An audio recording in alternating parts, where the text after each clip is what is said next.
All right, when you guys do these mosaic drawings, it's a little bit different than what we did before because we were focusing on technique more so than sketching and designing. So when you guys do your mosaic sketch this time, you're gonna have to draw in the grout lines and leave space, and that can be a little bit confusing as you're working. So I'm gonna just show you a couple things that might be helpful when you're thinking about it. I'm not going to have you guys color yours in. I'm just gonna have you guys do the design on it. So here's just a couple examples that you guys can see here.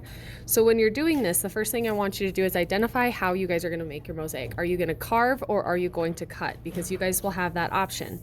So when I'm looking at this one, I thought this was a good example of why I want you guys to draw this in. So when I look at this planet right here, if I wanna include that ring, I'm gonna do a do and don't.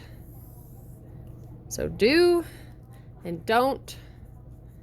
And then I'm gonna draw this in Sharpie so you guys can see this.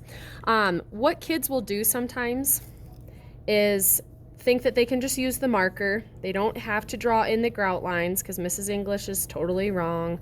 But you do need to draw in grout lines, and I'll show you why. When we take this marker and you guys start tracing it for your grout lines, what's going to happen is you're going to trace your pencil lines, and then now my glass piece is gone. Okay, so my tessera is not existent anymore. So when I draw this in, what happens is you end up getting rid of these shapes here. You end up making them very small. So I have to take my pencil and I have to give myself gaps in between.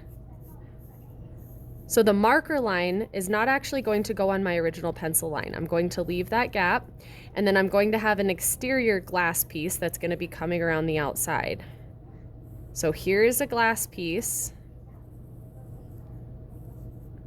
Here's my grout line. Here's my grout line. And I know that this is going to have a gap in between. So I'm going to stop it before it reaches my planet. So now when I trace with my marker into my grout lines, I don't mess up my shapes and I don't lose my glass pieces.